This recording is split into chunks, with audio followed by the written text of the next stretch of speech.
FC Nantes par exemple. Présent au Québec durant quelques jours mi-février, Christian Gourcuff a pu délivrer de précieux conseils aux entraîneurs de la province venus écouter l'actuel sélectionneur de l'Algérie. Invité par la Fédération de soccer du Québec, Gourcuff n'est pas un inconnu à Montréal. Après une carrière de joueur professionnel à Rennes, Guingamp, Lorient ou encore Le Mans, l'entraîneur français avait signé au Supra, l'ancêtre de l'Impact de Montréal en 1989. Un épisode certes court mais qu'il n'a pas oublié.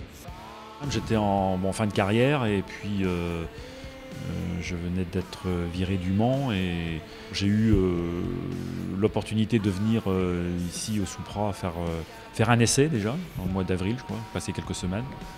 Bon et puis voilà, je suis revenu pour la compétition, mais bon avec mon sac et puis bon, j'avais un contrat la semaine, c'était vraiment en découverte, ça n'avait rien de professionnel.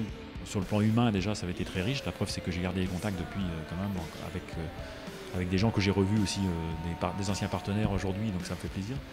Et puis bon, bien sûr le Québec qui correspond, moi qui suis breton aussi, à pas mal de valeurs, donc je me retrouve bien ici évidemment. Par contre l'expérience a été très très courte parce que elle devait être sur la saison mais même pas la saison, puis j'ai eu une blessure donc bon, j'ai anticipé mon départ. Fondée quelques années après son passage à Montréal, la MLS n'a pourtant pas les faveurs de l'ancien entraîneur historique de Lorient en Ligue 1. Un fonctionnement sans relégation qui dérange le successeur de Vahid Halilhodžić en Algérie, qui reproche également au club de ne pas porter suffisamment d'attention sur la formation. Comme c'est une ligue qui est fermée, un intérêt purement sportif qui est quand même moindre et qui enlève quelque chose. C'est pour ça que bon, après c'est une autre conception du football professionnel, mais qui moi me satisfait pas quoi, dans le fonctionnement d'une ligue fermée avec une compétition qui est un petit peu tronquée à mon sens. Ce qui est clair, c'est que l'intérêt de la ligue fermée, ça doit favoriser le jeu parce qu'il n'y a pas les gens, la pression du résultat est moindre. Donc normalement, on devrait avoir des équipes qui sont plus soucieuses du spectacle. Et après, l'intérêt sportif, c'est aussi le moteur quand même. Donc idéalement, il faut arriver à concilier les deux.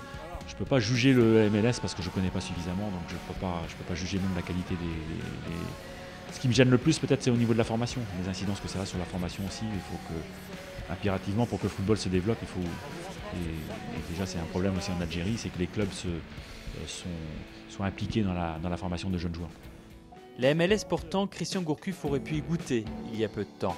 En contact notamment avec l'Impact de Montréal après avoir quitté Lorient en 2014, le Français n'est pas fermé à l'idée de rejoindre un jour l'Amérique du Nord, une perspective qu'il juge même intéressante. Quand je suis parti de Lorient, je me suis un peu intéressé parce que il me semblait d'avoir des perspectives intéressantes et puis c'était quelque chose de nouveau, contrairement à des pays comme la Chine où je suis beaucoup plus sceptique sur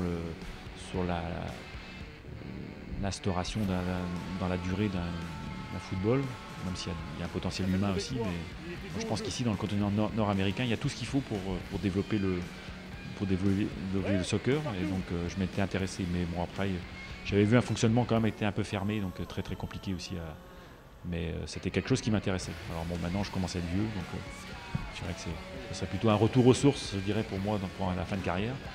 Professionnellement, évidemment, c'est quelque chose qui est intéressant parce qu'il y a beaucoup de choses à faire, donc c'est extrêmement motivant ici dans le continent nord-américain, enfin, en général.